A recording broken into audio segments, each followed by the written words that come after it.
This is Igbo Area TV. Hello, Ndibo and 2019. No agenda yet. It seems that Ndibo had no plans for 2019 general election. There is no concerted effort for the Southeast political region to speak with one voice. Our leaders in PDP, APC, APGA, and the Obasanjo Third Force, which now has metamorphosed to become a political party, are not projecting any known interest for our. In PDP, Ike Ekweremadu, Peter Obi, Ben Ndiobi, and others are fighting over who among them will be made the vice presidential candidate to the likely northern PDP presidential candidates. These PDP leaders are so selfish that they are ready to concede the vice presidential slot to Southwest. Those of them who are against Peter Obi are already pushing for Senate presidency slot for Southeast just to ensure that Peter Obi didn't emerge vice president. Those who are against Ike Ekweremadu are also doing all manner of backbiting to stop him. Everyone is fighting for personal gain. None is fighting for Igbo agenda. In APGA, the party leaders are the most confused. The party practically refused to grow. A party without a publicity arm. A party that claims to be like Nkanye and has never stood up to speak against the perceived marginalization of Ndibo. At the national front, APGA is a total disappointment. In the next few months, or as we head for 2019 polls, APGA will adopt President Buhari, collect money from APC and return to Oka to keep deceiving our people. The Obasanjo Third Force, nay SDP, so we are yet to see leaders in SDP. Obasanjo will not work with Ndibo and will not allow Ndibo to drive its agenda come 2019. So Igbos in the party should beware.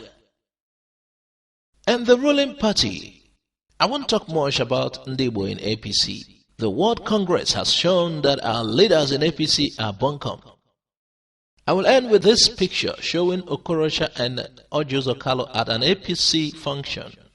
Look at it closely and agree with me that Igbo leaders are not united. They are not working for us. So sad we have no true leader and no agenda. I hope the president of Ohaneze Ndibo, who was embattled recently but now reinstated, John Nyanwodo, will rise up to this occasion and give us a direction. 2019 is already here. Other regions are ahead of us. But for some Ipobians, I think we are done. We are no longer interested in election. We are not ready to vote. We are not ready to collect PVCs. We would like to round up by talking about PVC. That's the PVC for voting. Does it really make any difference? Some of the opinion that we should vote, while others are saying, don't vote, it doesn't count. Or we have been voting and what has happened? Let's look at this piece. Because we've been hearing PVC is your power. Use it to change who you want to change and to install who you want to install. With PVC, only all we shall achieve is either Fayose or Fayemi.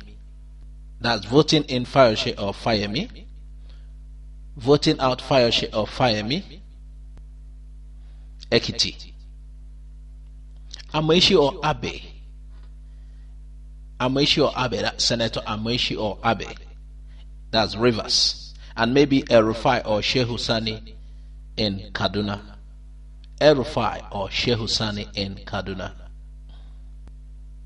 It may also be Buhari or Atiku. With your PVCs, these are things you can achieve. Installing Buhari or Atiku, removing Buhari or Atiku. This is the power of your PVC. This is what we used to hear. So that will be the best we'll make out of using the PVC. But is that enough? Is that really enough? Whereas we need a total departure from existing decadent order. We need to restructure first and then vote based on a new bottle that will bring in new wine. Please pay good attention to this video. The powerlessness of PVC. The powerlessness of PVC. To all PVC proponents and propagandists, know this. Paul Biya took over in Cameroon as president in November of 1982 in spite of his high-handedness. Cameroonians have gone to the polls 7 times, equipped with their PVC to remove him. They failed woefully. It's 36 years now. For 38 years, Togolese struggled with their PVC to remove President Gnassingbé Eyadema. The more they try, the more they fail. Until his death in 2005, Gnassingbé ruled Togo in spite of the fact that he was rejected by the people. PVC could not help them. At his death, however, his son, Faure Gnassingbé, took over power. Up to date and for a period of 50 years and counting, 2 men ruled the country, a father and his son, just because the people are politically correct, waiting for election year to year to remove them with their PVC. This is miserable. Mobutu Seko Seko Kuku Mbendu Wazabanga. He took over power in Zaire in 1965 as a dictator after allegedly killing Patrice Lumumba. He later became a Democrat, and instead of open democracy, he unified all political parties under himself. People had PVCs, but it was just another useless piece of paper. It took a combined military revolution by Rwandan Tutsi and Ugandan army to topple his government in 1997, 32 years on. President Theodore Obiang Nguema Mbasongo of Malabo is still very much in power since 1979. Is it that Equatorial Guineans do not have their PVCs? By all means they do, but the yoke upon their neck cannot be broken by a piece of paper. For 42 years, 175 days, El Haj Omar Bongo Ondimba ruled Gabon. PVC or not, he wins elections after election, till death in 2009. Even after his death, his son Ali Bongo Ondimba took over power. What was I supposed to say concerning the famous Zimbabwean President Robert Mugabe? If not for military revolution, even at 93 years, he would have been in power still. Over 40 years of rulership. We could go on and on to cite examples, but one thing remains outstanding in the case of Cameroon. Haven't tried all they could with their PVCs. The southern part of Cameroon knew and understand the power of boycotts. Led by President Sisiku Ayuk Tabe, who was later arrested by the Nigerian army, the Republic of Ambazonia embarked on a total boycott in November 2017. No election, no schools, no office, no banks, and no nothing. They declared a ghost town in the whole of their region, and by the first quarter of 2018, UN-led peacekeeping forces landed in Cameroon. As it is now, serious plans are ongoing for a UN-monitored referendum for the Ambazonian Republic. What they could not achieve with 32 years of voting and PVCs, they have achieved with 6 months of boycotts. It is left for you to decide whether the power of PVC is limited or not. When next you are confronted by the PVC vote advocates, ask them why has voting failed Africa since 1960.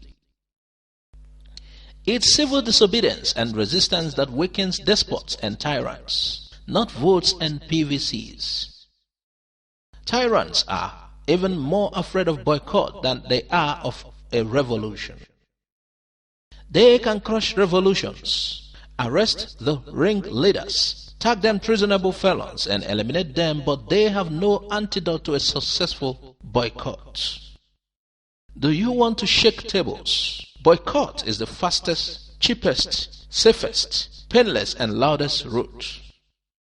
When you need your voice to be heard, you have to boycott. Think freedom. Think boycott.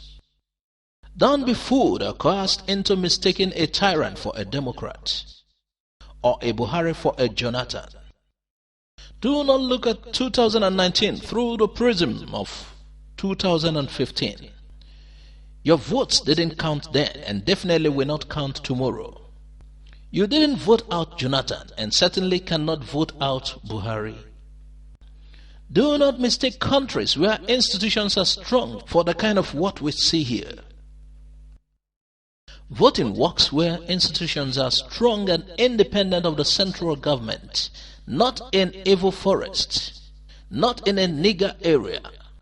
What you do every time you go out to vote is to endorse your slavery and oil the chains that bind you. While boycott will bring all stakeholders to the conference table, voting validates the charade of an election. Emancipate yourself from mental slavery. None but ourselves can free our mind. That was by Robert Nesta Rastaman Mali. Nice time, pals, as you think towards freeing yourself from all kinds of slavery. Politics.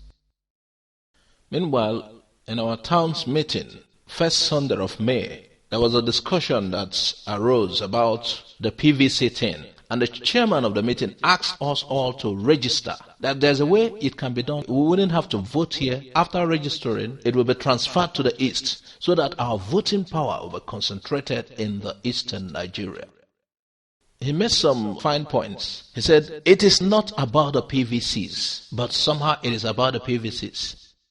He said, your vote actually doesn't even count. What counts is the registration, the number of registered voters. With that alone, they already can manipulate the results. So, if we prove to them that we have more number of registered voters in the east than in other regions, they wouldn't find it easy to manipulate the results. Forget the first population figure you see. They tell you the northern population is higher than that of the south. You go to most of these villages, they are empty villages with no people, forests, and yet they tell you there are more number of registered voters in this zone than in the other zone. This is what they do. Once you can be intimidated with that false figures, the election is won already. Meanwhile, even bulk of those who register in the north are southerners, mainly from southeast. So, according to our chairman in the meeting, he said, register, but transfer your registration to the east, or go to the east and register. Let them see that the number of registered voters in the east or in the south entirely is greater than that in the north. With that, you are on your way to winning the elections. That is for those who still believe in PVCs. Thanks for listening to Igbo Area TV. Please subscribe to our channel for more updates. You can also visit our Facebook page and like the page. You can join our Facebook group, Igbo Area TV. God bless you and bye for now.